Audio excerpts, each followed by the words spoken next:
আসসালামু আলাইকুম। আপনারা সবাই কেমন আছেন? আশা করি সবাই ভালো আছেন। আমিও ভালো আছি। আপনাদেরকে আমার জীবনের একটি সত্য ঘটনা শেয়ার করার জন্য আজকেও চলে এলাম। আমি অনেক গরিব ঘরের সন্তান। আমার ৩ টা বোন ছিল।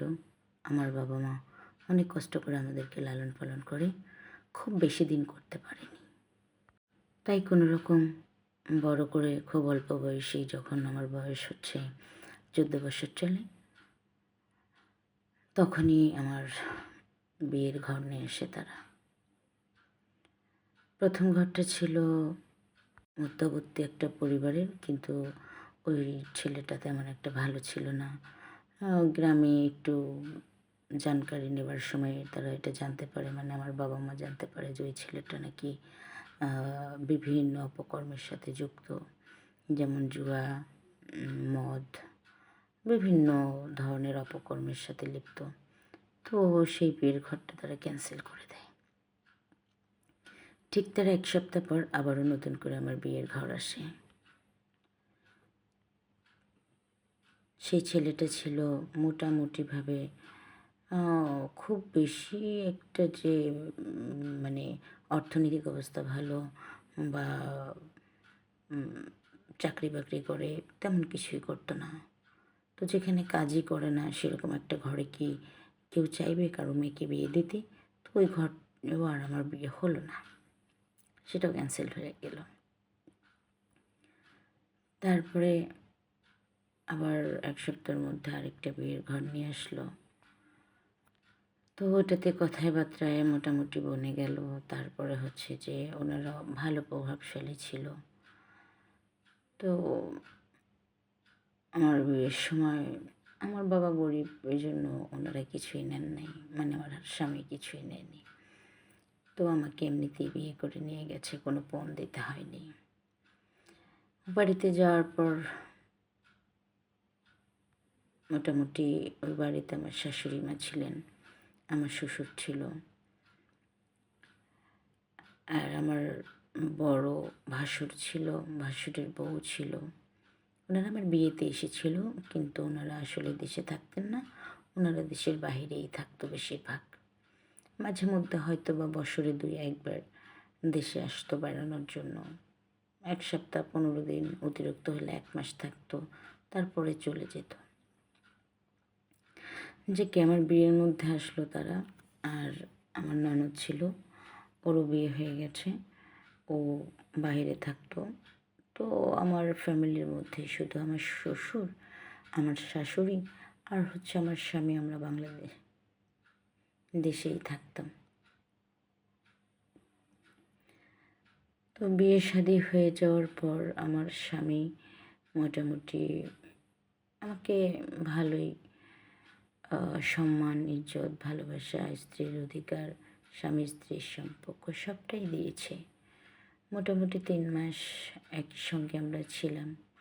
সে কোনোখান দিয়ে আমাকে কমতি রাখেননি। বয়সে যদিও আমার খুবই ছোট ছিলাম, কিন্তু আমার হাজব্যান্ড খুবই ম্যাচিউরড ছিলেন।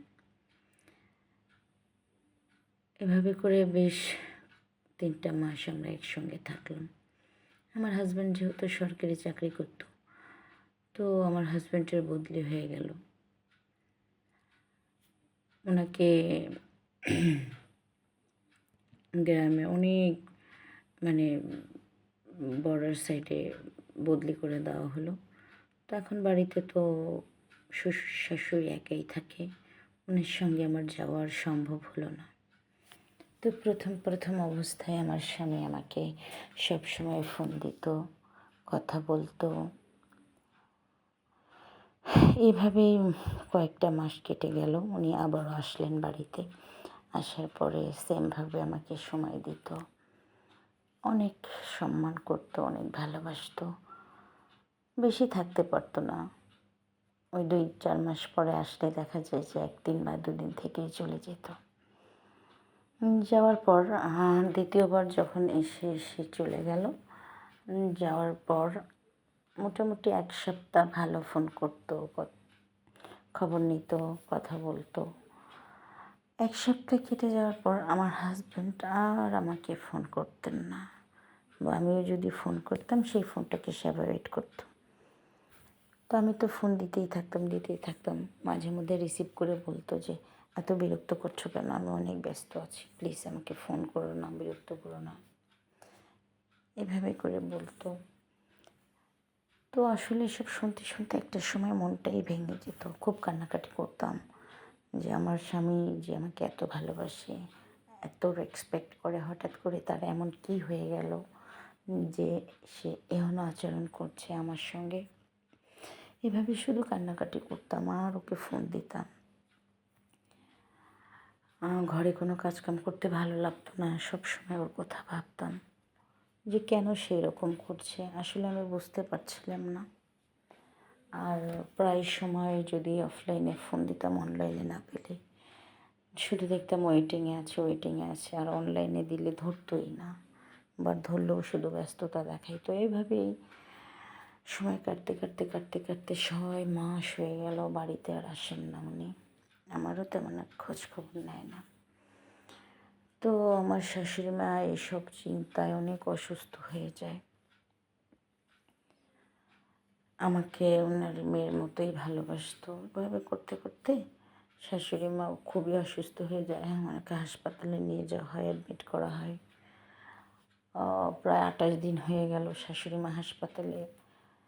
তো ঘর সামলাবো না হাসপাতাল সামলাবো, কোনোটাই বুঝে উঠতে পারছিলাম না। আমার শ্বশুরও বড় অদ্ভুত, কী করবে? হাজার হলে উনি তো একজন পুরুষ মানুষ। একবার হাসপাতাল, একবার বাসা, এভাবে 28টা দিন কাটার পরে একদিন আমাদের গ্রাম থেকে আমার ছোট বোন আসলো। ওকে আমি হাসপাতালে রেখে আমার শ্বশুর, আমি বাসায় আসলাম যে রান্না বান্না করে সব কিছু নিয়ে যাব। তো ওকে রেখে রান্না বান্নাও করলাম, নিয়েও গেলাম। আমি অনেক ক্লান্ত ছিলাম। ক্লান্ত থাকার কারণে আমার বোনকে বললাম, আজকে তুই এখানে থেকে যা, আমি একটু বাসায় রেস্ট করি। আমি ভেবেছিলাম যে শ্বশুর উনি ওখানে বোধহয় থাকবেন। উনি বললো, বাবা তাহলে আমিও একটু রেস্ট করবো, যাই বাসায়। তো আমরা দুজনেই বাসায় চলে আসলাম। আসার পর আমার শ্বশুরকে আমি খেতে দিলাম, রীতিমতো সব কাজকামও করলাম, হাজব্যান্ডকে ফোনও ট্রাই করলাম, কিন্তু আমার ফোন ধরে না। অনেক জানানোর চেষ্টা করলাম, SMS দিলাম যে তোমার মা এরকম অসুস্থ। আমাকে বললো ভালোভাবে ডাক্তার দেখাও, ট্রিটমেন্ট করে সুস্থ হয়ে যাবে। যাক, এখানে আর কি বলার আছে, দিয়ে আমি শুয়ে পড়লাম। শুয়ে পড়ার পর মাঝরাতে হঠাৎ বাথরুমে যাব, উঠেছি। উঠতেই দেখি আমার মনে হচ্ছে যে কেউ ঘোরাঘুরি করছে। একটু ভয় ভয় পাচ্ছিলাম আমি। তো ভয় ভয় পাচ্ছিলাম, তারপরে উঠে গেছি। যাওয়ার পরে মানে ভয়টা কিছুতেই কাটছিল না। তো রুমে আসছি, আইসা লাইট অফ করে দিছি, দিয়ে আমি শুয়ে পড়ছি আবারও নিজের মতো করে। তা আবারও ভয় ভয় লাগছে, আবার উঠছি, উঠে না লাইটটা জ্বালাইছি। জ্বালানোর পর কই কিছুই তো নেই। কেন এত ভয় ভয় লাগছে বুঝতে পারছি না। পরে আবারও লাইটটা অফ করে আমি শুতেই যাব, এমন সময় পিছন থেকে আমাকে বলতেছে, একটা সাউন্ডও করবে না। হ্যাঁ, চিৎকার একটা দিয়ে দিয়েছি, অমনি আমার মানে মুখটা হাত দিয়ে চেপে ধরলো। হ্যাঁ, বলছে একটা সাউন্ডও করো না, যদি সাউন্ড করো তাহলে কারো জন্যই ভালো হবে না। কণ্ঠস্বরটা শুনে স্পষ্ট হয়ে গেলাম যে উনি আর কেউ নয়, উনি হচ্ছে আমার শ্বশুর। আমি বললাম, বাবা আপনি প্লিজ, আপনি এখানে কেন? তাছাড়া আপনি তো আপনার রুমে থাকার কথা। তো আমাকে বলতেছে, তোমার কষ্ট আর চোখে দেখা যাচ্ছে না। আমার কিসে কষ্ট? আমার কোনো কষ্ট নেই, প্লিজ আপনি ঘরে চলে যান, নাহলে কিন্তু আমি চিৎকার করবো। বলে, কোনো লাভ হবে না, তাতে তোমার আমার দুজনেরই মানহানি হবে। অর্ধেক আমি যা বলি আমার কথা শোনাই তোমার জন্য ভালো হবে। আর যদি সোজা আঙুলে ঠিক না ওঠে তাহলে আঙুল বাঁকা করতে আমি জানি। তাছাড়া তোমারও শাশুড়ি অনেক দিন হয়ে গেল সে হাসপাতালে, আমিও আর পারছি না। এভাবে বলে হায়নার মতো আমার শ্বশুর ঝাঁপিয়ে পড়ল আমার উপরে। যেমনি কচি ডাবের মতো ছোট ছোট, মাত্র গাছে ধরা কচি ডাব, ওটার উপর হায়নার মতো ঝাঁপাই পড়ল। তারপরে তো চলে গেল, জায়গা মতো যা ইচ্ছা তাই করলো। এভাবে করে একটা রাতে আমার গরুর, আমার অহংকার, আমার সব কিছু তছনছ করে দিল। আর এই গল্পটা আপনাদের সাথে শেয়ার করার কারণটা কি জানেন তো? আসলে এই সবটা সুযোগে কিন্তু আমার স্বামী তাকে করে দিল। সে যদি আমাকে এত অবহেলা না করতো, আমি যদি তার পছন্দেই ছিলাম না, সেটা যদি সে আগেই বলতো, তাহলে কিন্তু আমার সাথে এই ধরনের ঘটনাটাই ঘটতো না। আর আমি লজ্জায় শরমে এই কথা কাউকে বলতে পারিনি। তো পরিস্থিতি যতই কঠিন হোক না কেন, আমি বলবো আসলে ভুল হয়তো বা কোনো কারণে কোথাও না কোথাও আমারই হয়েছে। আমার উচিতই হয়নি খালি বাড়িতে একা একা এভাবে শ্বশুরকে বিশ্বাস করে তার সঙ্গে বাড়িতে চলে আসা। আমার উচিত ছিল হাসপাতালে নিজের বোনের সঙ্গে, শাশুড়ির সঙ্গে থাকা। আর আসবোই না কেন, অনেক তো ক্লান্ত ছিলাম, এই জন্যই আসা। যাই হোক, গল্পটা আপনাদের সঙ্গে শেয়ার করার একটাই কারণ, আসলে মেয়ে হয়ে জন্মালে খুব সাবধানেই থাকতে হয়।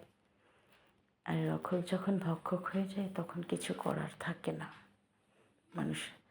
তবে হ্যাঁ, সতর্কতা তো অবলম্বন করতেই পারি, এতটুকু তো নিজের হাতে আছে, যাতে আপনাদের কারোর সাথে এই ধরনের ঘটনা না ঘটে, সেই জন্যই শেয়ার করা। সবাই ভালো থাকবেন। আসসালামু আলাইকুম।